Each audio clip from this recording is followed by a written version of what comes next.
1917. I watched this movie twice, or more like 1.5. My first try was ruined by a bunch of kids who threw firecrackers into the cinema, so the whole shit had to be evacuated and the fire department called. And that was not a good day to piss me off. I was really stressed out and decided to unwind by just watching a movie that I had anticipated for a long time. And then it was all ruined. Ruined by kids with nothing better to do than shit on everything.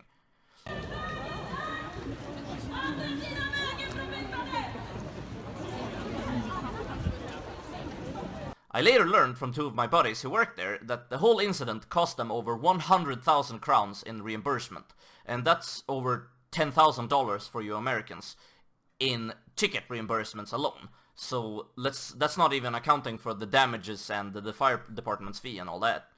Anyway, 1917. This movie has no right to be this good, this deep into fuck you January. No doubt, the worst movie month of the year, where all the shit that couldn't make it into December is dumped.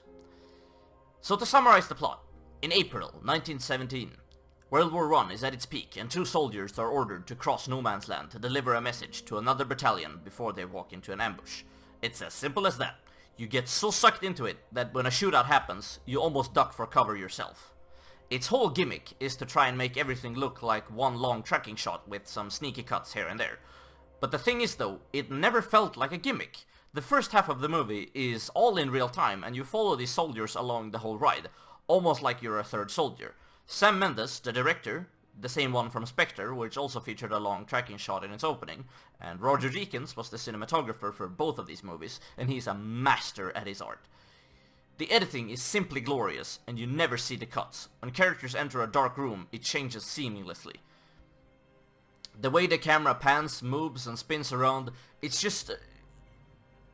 it's a ride. That's all I can say to describe it.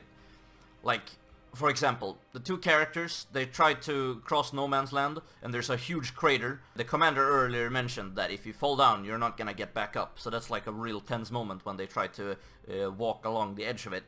And as they do, the camera just swoops down into the whole crater and just skims along the surface of this mud hole and then back up when they reach the other side. Stuff like that. It looks breathtaking. I always praise a movie for going practical, even though a movie should strive to do so whenever possible, and these guys knew what they were doing when they built entire trenches and towns for our characters to move through. It was mostly shot with natural light too, because they didn't want any spotlights to be visible during the many 360 pans. More small touches like having some cameramen be in costume, and then after they hook the camera onto a crane, they run through the shot. My only piece of criticism would be that sometimes I found it hard to orient myself in this world. Sometimes enemy positions would be weird, to say the least, but maybe that's just played more into the chaos of war sort of thing, I don't know. The one shot where he jumps off the bridge and into the river is where they make a clear cut, and it shows. It looks pretty bad. Pretty much the only thing I didn't like about the movie. I would say that this is the best World War I movie I have ever seen. For years, The Red Baron has been up there for me, but this one just blows that out of the water. So, yeah guys, if you have the time, please check out 1917, it's definitely worth a watch. So, yeah guys, thank you guys so much for watching this review, and I hope to see you guys next time. Vortex out.